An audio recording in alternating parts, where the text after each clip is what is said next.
cold temperatures could come with some flurries overnight. Before that, just more clouds for the day. Christina Laurie is talking about Governor Walker's trip to Washington for President George H.W. Bush's funeral. But we start with Josh Spreiter live at the state capitol with the latest on the lame duck session. Josh? Good morning. Right now, there are two bills sitting on the desk of Governor Scott Walker as legislators worked through the night, passing these bills that are still going strong this morning. Right now, one of those controversial bills is still being debated. That's the Executive Powers Bill. The Senate just passed it within the past half hour, but it's still awaiting approval by the Assembly.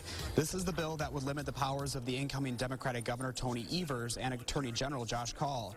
Some amendments were made to the original proposal, including restoring Evers' ability to appoint the head of WEDC after September 1st. The bill also limits early voting to 2 weeks.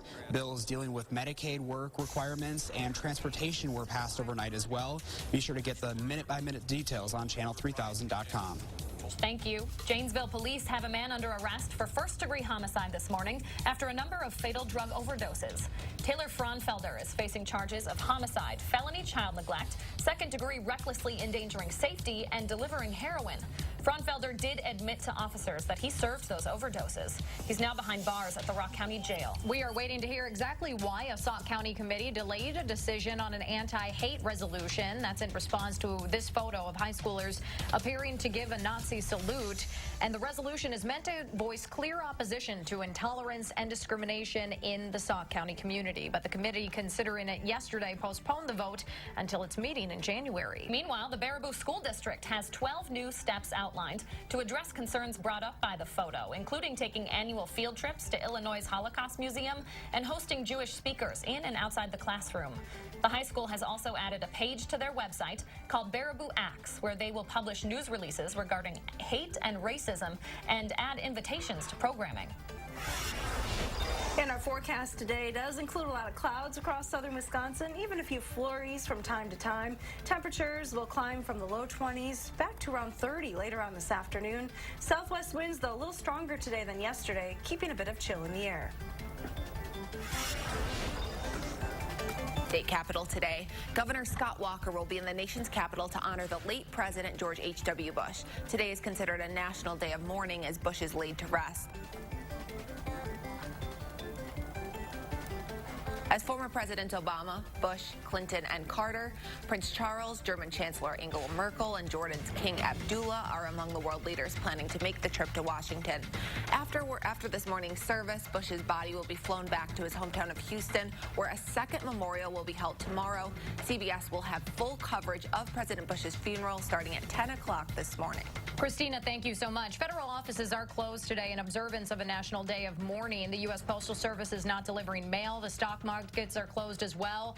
The Dow ended yesterday down almost 800 points within the last few minutes. President Trump is tweeting a Bloomberg report, and quote, saying that Chinese officials have begun preparing to restart importing things like U.S. soybeans and natural gas, saying that they have agreed to buy U.S. products immediately. President Trump's former national security advisor, Michael Flynn, might not have to serve any jail time for lying to the FBI because he shared so much information with prosecutors in the Russia investigation. Special counsel Robert Mueller submitted the no jail time request last night. Prosecutors say they've interviewed Flynn 19 times, but details of what he shared have been redacted because the matters are still under investigation. A major utility company with customers here in Wisconsin plans to eliminate carbon emissions by the year 2050. The Colorado Sun reports Xcel Energy, a utility that serves 3.6 million electricity customers around the country, made that announcement yesterday in Denver. Xcel is based in Minneapolis, but has customers in several states, including here in Wisconsin. There could soon be more studio and one-bedroom apartments available to Madison's homeless. Chicago-based Heartland Housing wants to build a 58-unit complex along South Park Street, where there's currently a parking garage and an old printing building. The Urban Design Commission will take a look at the facade plans this afternoon. UW-Madison could increase tuition for out-of-state students over the next couple years. The plan would raise non-resident and international undergrad tuition by just over $800 over the next 2 school years. Now, that does not apply, that is, to Minnesota students. Based on current enrollment, that plan would generate about $16 million.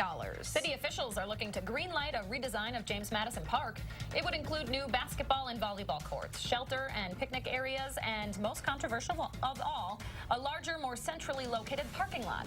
Residents fear it will take away the feel of the current park. The City Board of Park Commissioners will take a final vote next Wednesday, December 12th, at the Warner Park Community Recreation Center. That meeting is open to the public. A quick first alert traffic note. Southbound lanes of Verona Road will be closed between Fitzrona Road underpass and Raymond Road from 9 o'clock this morning until 3 o'clock this afternoon. And that happens for the rest of the work week here. There will also be northbound lane closures in that stretch overnight from 7 p.m. until 5 a.m.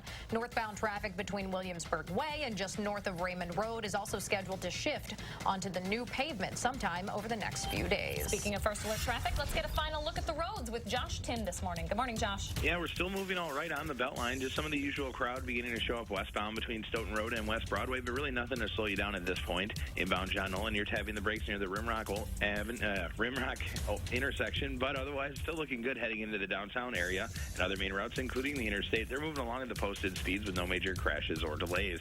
With your first alert traffic, I'm Josh Tim. Thank you, Josh. It's a cloudy start this morning. Temperatures are in the 20s here across southern Wisconsin. Here's a look at your day planner. Temps will climb to highs right around 30 later on this afternoon. A lot of clouds in the area through the day today, even a few flurries. No major snow accumulations, though, in our forecast for the next several days. We have just cold conditions. Sunshine finally returns to the area on Friday and sticks around through the upcoming weekend, even the start of next week.